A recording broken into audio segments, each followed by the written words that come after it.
Most people think a meaningful job comes from having the perfect role, but University of Auckland Business School research by Dr. Deepika Jindal shows that it usually comes from something very different. I'm Joelle Ireland, and in the next 2 minutes we'll find out the best way to make more meaning in a job you already have. Deepika, what's one thing your research shows people can do to make their jobs more meaningful?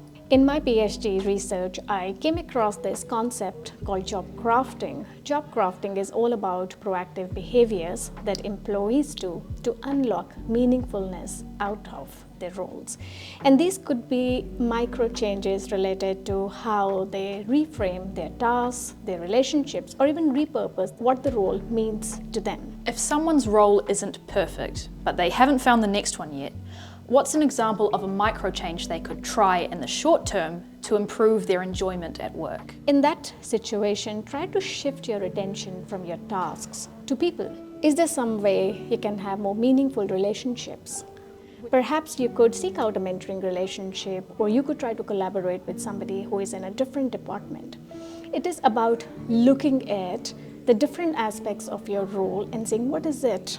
Even finding that tiny bit that you can tweak today so that it is more meaningful for you. We've talked about what employees can do, but what's the manager's role in all of this? How can leaders support their team in making these micro changes? If you are a line manager, I would say rather than having an annual or once in a 6 months performance conversations with your employees, have regular check-ins, could be weekly, could be fortnightly, and in those job crafting conversations, understand what is it that your employees have loved in the past 1 week or 2 weeks?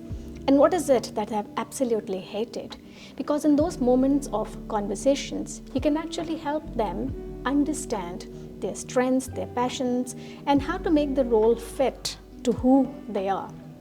And as a manager, you can also provide opportunities, resources, so that employees have the confidence and the support from the organization to be able to craft their role in a way that matches and aligns with their strengths, values, and passions. Excellent tips. Thank you, Deepika. Follow our playlist for more expert tips in 2 minutes with smart minds here at Waipapa Taumataro, University of Auckland, providing you with research news you can use.